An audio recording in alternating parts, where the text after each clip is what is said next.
Physical examination of arteriovenous fistula. As we all know, arteriovenous fistula is the preferred axis and also remains the Achilles heel for dialysis patients. A good vascular axis is vitally important for adequate dialysis therapy. A well-functioning axis makes life easy for both the patient and the dialysis staff, and hopefully the patient will not have to endure multiple sticks to get a good dialysis treatment. 2006 DOQI Clinical Practice Guidelines states in its guideline number 4.1.1, axis patency should be ensured before each treatment before any attempts to cannulate the axis. Guideline 4.1.2 states all caregivers, including fellows in training, should learn and master the methods of examining a vascular axis. I am going to discuss primarily monitoring and surveillance as relevant to arteriovenous fistula. Primary failures account for 40 to 60% of fistulas created in the United States. The relevance of monitoring for new AV fistula helps in identifying primary non-maturing axes. Secondly, monitoring helps in planning early interventions for those fistulas that are not maturing. And finally, planning for early surgical interventions or placement of new axis in a timely manner to reduce the catheter duration. As far as established AV fistulas, early detection of problems helps in preventing thrombosis and preventing inadequate dialysis treatment on a chronic basis. Arteriovenous axis is a continuous conduit. One should think of an arteriovenous fistula as a circuit that starts at the heart and ends at the heart. It is not just an anastomosis between an artery and a vein. As you can see in this animation, arteriovenous fistula is a continuous circuit. With each heartbeat, the blood is pumped from the heart into the arterial system of the extremity. It travels across the arteriovenous fistula, in this case it's the radiocephalic fistula at the wrist, into the venous system and returns to the heart, and the cycle continues. It is important to recognize that for an arteriovenous fistula to function properly, all three components are necessary: adequate sized vessels, a good anastomosis, and a good pump. A good physical examination helps in predicting the maturity of an AV fistula. A fistula that is at least 0.4 centimeters or greater and has a blood flow of 500 ml per minute or greater is likely to provide adequate dialysis almost 90% of the times. As you can see in this study, fistulas with diameter of 0.4 centimeter or greater provided adequate dialysis in 89% of the cases. Fistulas with blood flow of 500 ml per minute provided adequate dialysis in 84% of the cases. And combining these two variables, 95% of the patients received adequate dialysis, as compared to 33% who did not meet these criteria. Experienced dialysis nurse has an 80% accuracy rate in predicting the maturity of an AV fistula, as was shown in this study. So a physical examination, a good physical examination, can certainly help in identifying fistulas that are adequate for providing dialysis therapy. So what does one have to do to get a good physical examination? 3 simple steps: look, listen, and feel. So what does one look for? First and foremost, it is necessary to identify the type of AV fistula. It helps in understanding the anatomy for proper cannulation of the axis.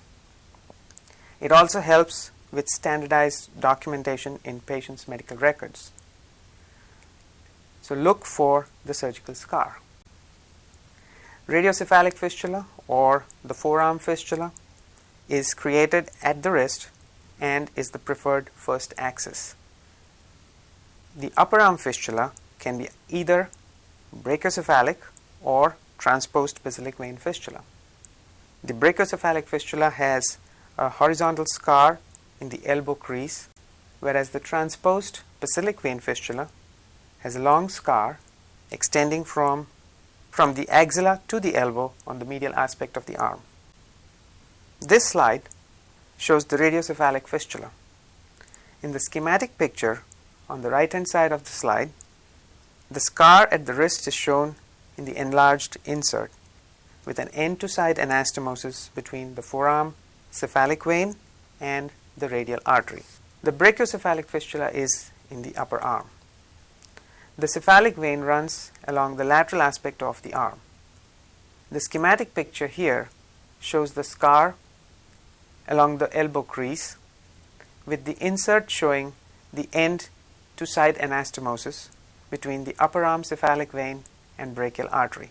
The basilic vein is the deep vein in the upper arm that is located between the two heads of biceps muscle. The vein is transposed into a superficial tunnel for easy cannulation during dialysis. The schematic diagram shows the long scar that extends from the axilla to the elbow and an end-to-side anastomosis between the transposed basilic vein and the brachial artery. The magnified insert shows the swing site, that is the point where the basilic vein is mobilized from its deeper tissues to the superficial tunnel. Innovative surgeries and complex scars can give an idea about the type of unconventional fistulas. Here you can see a long scar in the forearm that extends from the wrist to the elbow. The forearm cephalic vein has been mobilized in a loop configuration and anastomosed to the brachial artery at the elbow. The loop configuration looks similar to an arteriovenous graft, but unlike the looped graft, the surgical scar is long and extends all along the entire length of the forearm. It is important to differentiate between a loop graft and a loop AV fistula because the cannulation techniques are different. Here you can see a transposed forearm basilic vein fistula. The basilic vein runs along the medial and posterior aspect of the forearm. It is mobilized to the anterior or the volar surface of the forearm and anastomosed to the radial artery at the wrist. The picture on the top shows a well-developed forearm transposed basilic vein fistula. The picture on the bottom shows the scar on the posterior medial aspect of the forearm. Signs of inflammation. Redness and rash over the fistula outflow tract could suggest infection or inflammation. Early diagnosis can help prevent bacteremia and its associated catastrophic complications such as cellulitis and sepsis. As you can see in this picture on the left, angry red buttonhole sites are suggestive of possible cellulitis, and one should avoid cannulating the fistula through these buttonholes. This needs to be treated appropriately before accessing this fistula for dialysis treatment. The picture on the right shows a forearm with rash, which could be from infection, could be from local irritations or allergies to skin disinfectant or allergies to tape. Aneurysms are frequently seen on the fistula arm. Aneurysms develop because of trauma from cannulating the same site or due to a significant proximal stenosis in the outflow tract. It is important to note the size of the aneurysm. Also, the skin over the aneurysm needs to be inspected for thinning or depigmentation. Paper-thin, shiny skin over an aneurysm is a warning sign for potential rupture. Rupture of an aneurysm can lead to disastrous outcome, including loss of limb or death. The picture on the right shows a large hematoma in a forearm axis. The hematoma could be secondary to infiltration from bad cannulation techniques. Hematoma can develop easily in patients who are on chronic anticoagulation therapy. Poor cannulation technique can often lead to large hematomas, large infiltrations, and sometimes even loss of the dialysis access. Providing proper education and training to the dialysis staff can reduce the incidence of such clinical side effects of infiltration. Arm elevation is a simple test to diagnose outflow obstruction. In the absence of outflow obstruction, the fistula collapses completely on arm elevation. So a normal outflow, the fistula should collapse with arm elevation. In the presence of obstruction, the portion of fistula distal to the obstruction remains distended, while the portion proximal to the obstruction or stenosis collapses completely on arm elevation. In this video clip, the arm with a radiocephalic fistula is seen in the horizontal position. There is a small aneurysm at the wrist that's distended when the arm is in horizontal position. The fistula collapses, or the aneurysm flattens out completely, as you can see here, when the arm is raised. And again, when the arm is lowered and made horizontal, the aneurysm fills up, the fistula fills up, and it appears distended. Thus, in the absence of outflow obstruction, as you can see clearly, the distended fistula collapses completely. It's a very simple test. It does not take more than a few seconds. Inspection for central vein stenosis. Central vein stenosis is seen in patients who have received multiple central vein catheters or have endovascular leads from a cardiac rhythm device. Central vein stenosis leads to swelling of the entire extremity, as seen in the picture on the left. It also leads to development of collateral veins along the pectoral and shoulder regions, as seen in the picture on the right. The picture on the left shows the swollen right upper extremity when compared to the left. The picture on the right shows again the collateral veins that have appeared in the axillary and pectoral regions in a patient with a transposed basilic vein fistula. Steele syndrome may lead to peripheral cyanosis. The hand and fingers get cold and blue, as seen here in the picture on the left. The picture on the right compares a normally perfused pink hand to a cyanosed hand in a person with Steele syndrome. Steele syndrome is common with upper arm fistulas compared to forearm fistulas, and is frequently seen in elderly patients, patients with peripheral arterial disease, which may be related to smoking or diabetes. Moving on to palpation of the fistula. Palpation involves assessment of the inflow, assessment of the outflow, and assessment for accessory veins. Juxta-Anastomotic venous stenosis. This is the most common site for venous stenosis. Juxta-Anastomotic means close to the anastomosis. That's the site where there is surgical mobilization of the vein, and this mobilization leads to small trauma or ischemia of the vein. Early diagnosis by palpation of the anastomosis and the distal outflow vein helps in treating these stenotic lesions. Normally, a very prominent thrill is present at the anastomosis, and fistula is soft and easily compressible. With juxta-anastomotic stenosis, a water hammer pulse is felt at the anastomosis. A water hammer pulse is a very forceful pulse that is felt at the anastomosis. The pulse goes away rather abruptly as the site of stenosis is encountered. Above this level, the pulse is very weak and the vein is poorly developed. Assessing strength of arterial flow or arterial inflow. A normal fistula is not pulsatile. It is very soft and compressible.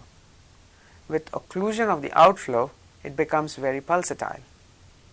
The strength of the pulse is directly proportional to the arterial inflow pressure. And this assessment of inflow is what we call augmentation of the fistula or augmentation of arterial inflow.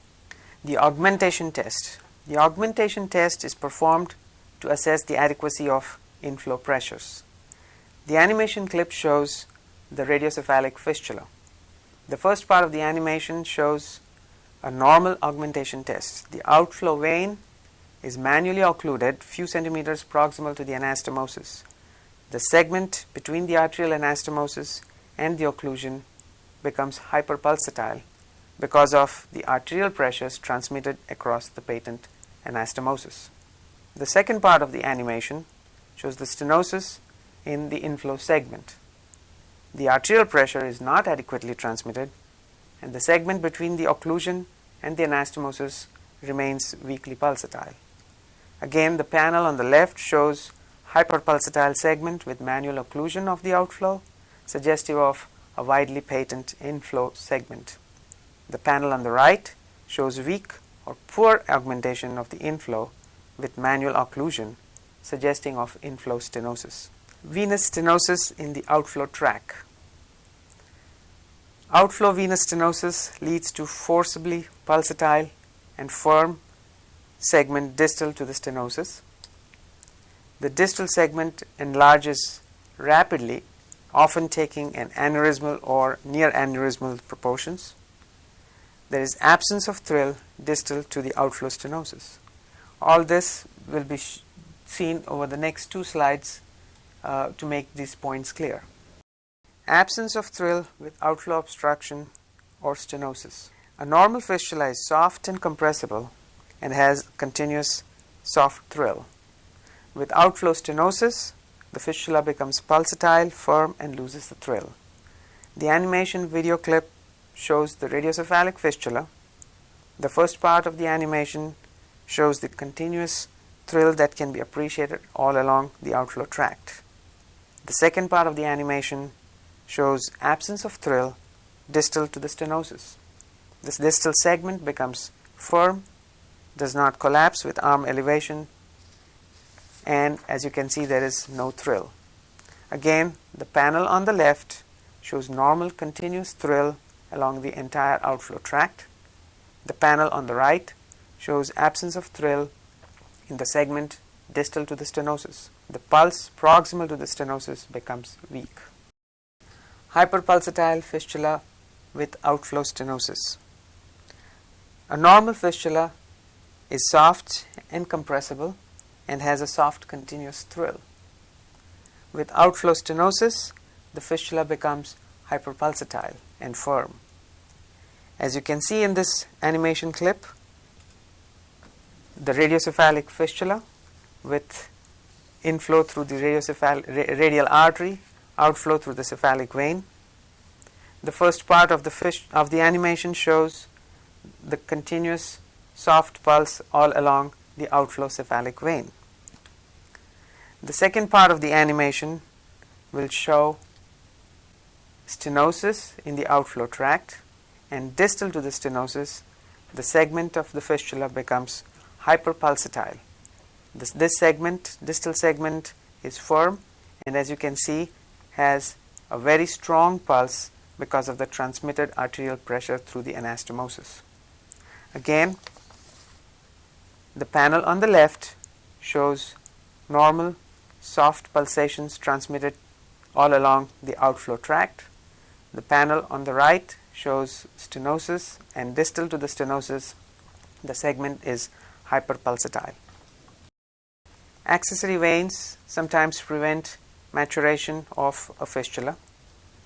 The accessory veins, especially in the Juxta-Anastomotic segment, that is the segment closer to the anastomosis in the outflow tract, can lead to loss of pressure head into the main channel that is used for cannulation.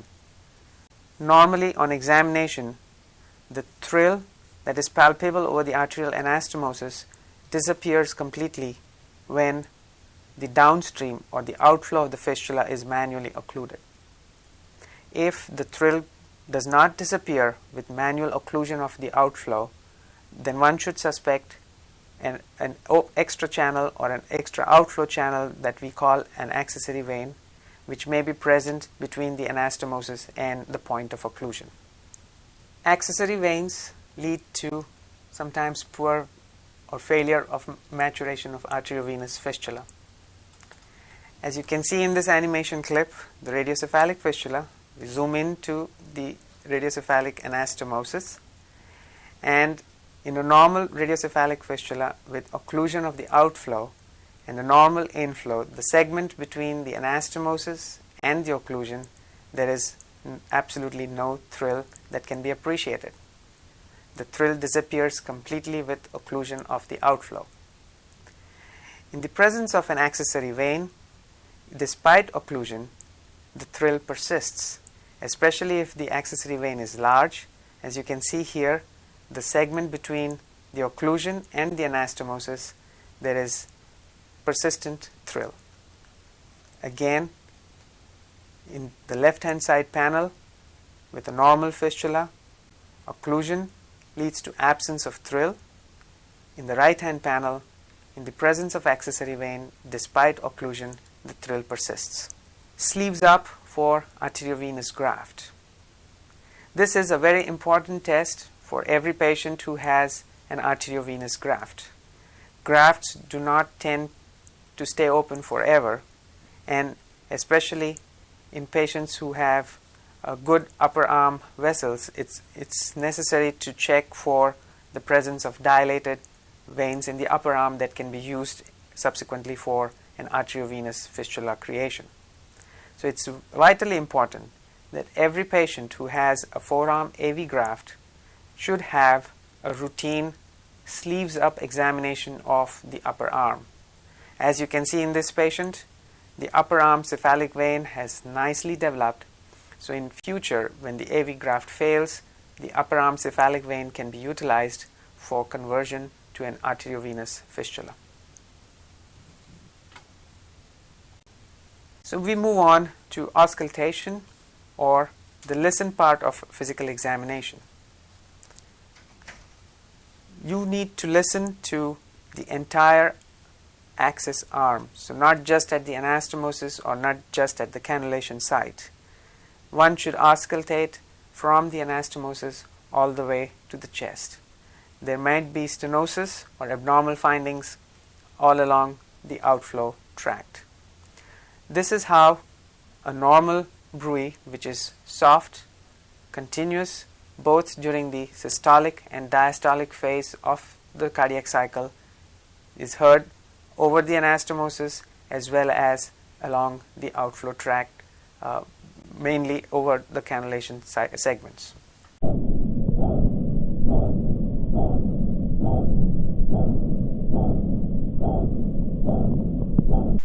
In the presence of stenosis, the sound becomes high-pitched, as you can hear here.